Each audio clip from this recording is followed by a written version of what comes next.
Body दाखवा म्हणजे जनावरांची. आता जनावर होऊन गेली बॉडी कुठून दाखवायची म्हणजे हे हा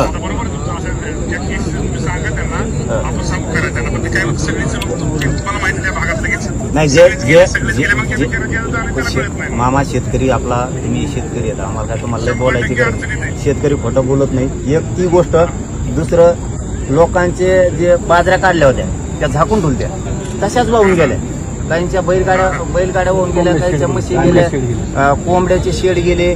त्याच्यानंतर एका गावात मी गेलो होतो त्या गावात ना कांद्याचे नाही ना याचं होतं आपलं उडीद होता पूर्ण लॉटच गेला देव म्हणजे जवळपास 25-30 एकर असं.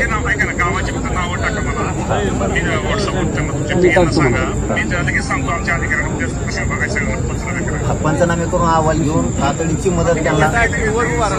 काहींच्या घरात तेल मीठ नाही राहिलं, काहींच्या घरात धान्य वाहून गेलं. थोडं शासनाच्या वतीनं कमीत कमी काका पण इथंच आहेत ना, तुमच्याच आहेत ना ते. आज बी काका पण इथंच आहेत. मी त्या गावात चाललो होतो तर काका भेटले मध्ये. हा सर सकट घेऊन टाका, हे लोकांना ठेवू नका आता. राम राम. काय नाही सगळी यादी देतो मी वरून खालपर्यंत यादी देतो. कडी एक मेन नदी आहे कडी, तिच्या उपनद्या आहेत वरती त्याच्यावर सगळं झालं.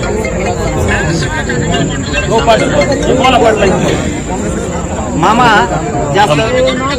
जास्त वेळ घेत नाही, परंतु आता हे सगळे प्रतिष्ठित कामाला लागले. तिकडे काही लोक गुंतले होते ते धस साहेबांनी, आजबे साहेबांनी, ते बाप्पाने, त्यांनी सगळ्यांनी मिळून हे लोकांना सहकार्य केलं. पण आजची तातडीचं काही एक सांगा की त्यांना अन्नधान्य द्यायचं एक थोडं सरकारच्या वतीनं अर्जंट सांगा.